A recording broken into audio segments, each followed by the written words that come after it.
السلام علیکم ورحمۃ اللہ وبرکاتہ۔ پاک بھارت جنگ کے بعد پاکستان کو جو دنیا بھر میں عزت ملی ہے،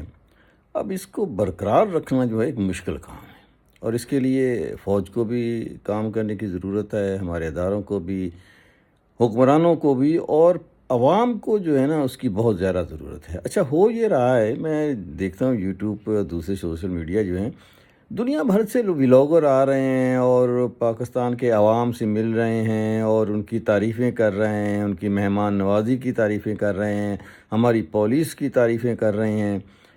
اچھا، اس میں پہلی بات تو یہ ہے کہ جو ویزا لینے میں ان کو دشواریاں ہیں، ان کو تھوڑا آسان ہونا چاہیے۔ دنیا بھر سے اب لوگ آ رہے ہیں پاکستان کو دیکھنے کے لیے کہ یار یہ کیا قوم ہے جن کو آج تک ہم نے سنا نہیں تھا، اور انہوں نے دنیا میں تھرتھلی مچا دی ایک قسم کی۔ تو مہربانی کریں، ہمارے جو ادارے ہیں وہ ایسے ولاگر کے ساتھ، ایسے سیاحوں کے ساتھ حسن سلوک پیش کریں،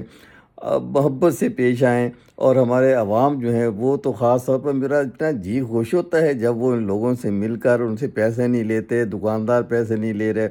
اب لیں پیسے تھوڑے کم لیں، کبھی کبھی زیادتی بھی کرتے ہیں، مطلب ایسے 100 کی چیز ہوگی تو کہا یار 200 کی ہے، لیکن بعد میں تھوڑی حیا کر لی۔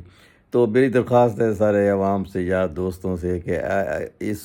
جو عزت ہے اس کو برقرار رکھنے کے لیے، یہ جو سیاح آ رہے ہیں نا، بہت آ رہے ہیں آج کل، کہ پاکستان کو دیکھنے کے لیے، اس کی خود لوگوں سے ملنے کے لیے، اور پھر وہ تعریف بھی کرتے ہیں۔ تو اس کا خیال رکھیں، اور خاص طور پر جو سیاح باہر سے آتے ہیں ان کی عزت نفس جو ہے مزدور نہیں ہونی چاہیے، ان سے محبت سے، پیار سے پیش آئیں، اور پاکستان زندہ باد۔